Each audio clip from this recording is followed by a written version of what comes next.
दोस्तों नमस्कार। आज की हमारी कहानी का शीर्षक है माँ तो माँ होती है, जो कि एक बहुत ही रुला देने वाली मार्मिक कहानी है।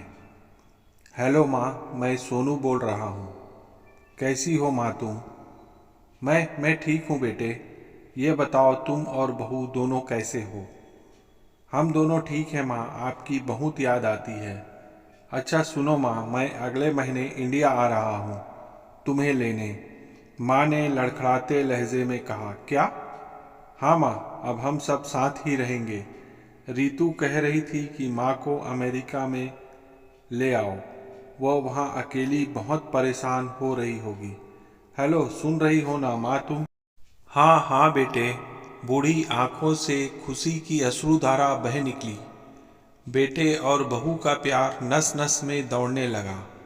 जीवन के लगभग 70 साल गुजार चुकी निर्मला देवी ने जल्दी से अपने पल्लू से आंसू पोंछे और बेटे से बात करने लगी। पूरे 2 साल बाद बेटा घर आ रहा था। बूढ़ी निर्मला देवी ने मोहल्ले भर में दौड़ दौड़ कर यह खबर सबको सुना दी। सभी खुश थे कि चलो बुढ़ापा चैन से बेटे और बहू के साथ गुजर जाएगा। कुछ समय बाद वह दिन भी आ गया जब सोनू वापस इंडिया आ गया।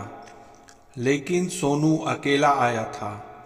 उसने कहा कि माँ, हमें जल्दी ही वापस जाना है, इसलिए जो भी रुपया पैसा किसी से लेना देना है वह लेकर रख लो, और तब तक मैं किसी प्रॉपर्टी डीलर से मकान की बात करता हूँ। माँ ने पूछा, मकान?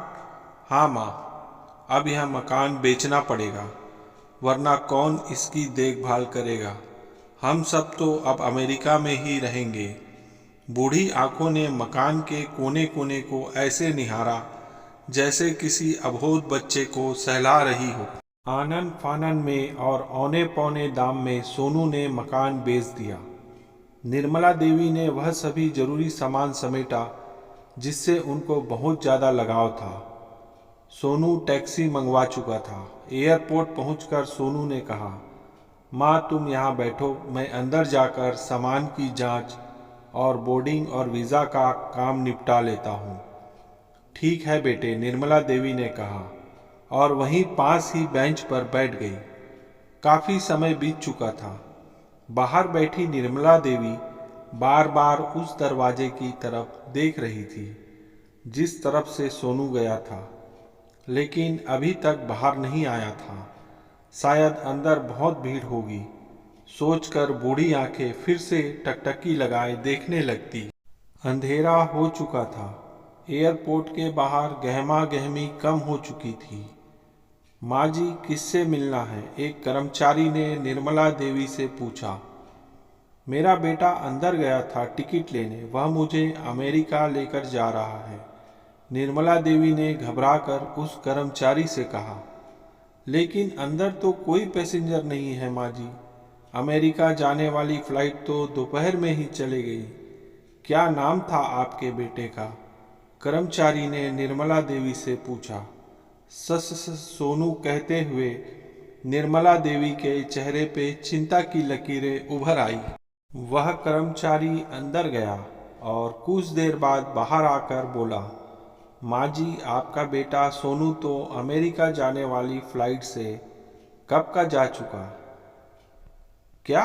यह सुनते ही बेचारी बूढ़ी निर्मला देवी के आंखों से आंसुओं का सैलाब फूट पड़ा। बूढ़ी माँ का रोम रोम कांप उठा। किसी तरह वापस घर पहुंची, जो अब बीत चुका था। रात में घर के बाहर चबूतरे पर ही सो गई। सुबह हुई तो दयालु मकान मालिक ने एक कमरा रहने को दे दिया। पति की पेंशन से घर का किराया और खाने का काम चलने लगा। समय गुजरने लगा। एक दिन मकान मालिक ने बूढ़ी निर्मला देवी से कहा, माँ जी, आप क्यों नहीं अपने किसी रिश्तेदार के यहाँ चले जाती? अब आपकी उम्र भी बहुत हो गई है, ऐसे आप अकेली कब तक रह पाएंगी? हाँ, चली तो जाऊं, लेकिन कल को मेरा बेटा आया तो यहाँ फिर कौन उसका ख्याल रखेगा? कहते हुए निर्मला देवी के आंखों से आंसू आने लग गए। दोस्तों, इसीलिए कहते हैं माँ तो माँ होती है। तो दोस्तों, यह थी हमारी बहुत ही मार्मिक और रुला देने वाली दुख भरी कहानी। आप लोगों को अगर हमारी यह कहानी पसंद आई तो कमेंट करके हमें ज़रूर बताइएगा। और आप यह भी बताने की कोशिश करिए कि आप किस विषय पर कहानी सुनना पसंद करते हैं, ताकि हम उसी तरह के कंटेंट आपके लिए हमारे चैनल पे उपलब्ध करा सकें। हमारा आपसे अनुरोध है, कृपया हमारे चैनल को सब्सक्राइब करें, लाइक करें, शेयर करें और बेल के आइकॉन को ऑल पे प्रेस कर दें, ताकि हम जब भी कोई नया वीडियो अपलोड करें आपको नोटिफिकेशन मिल जाए। धन्यवाद।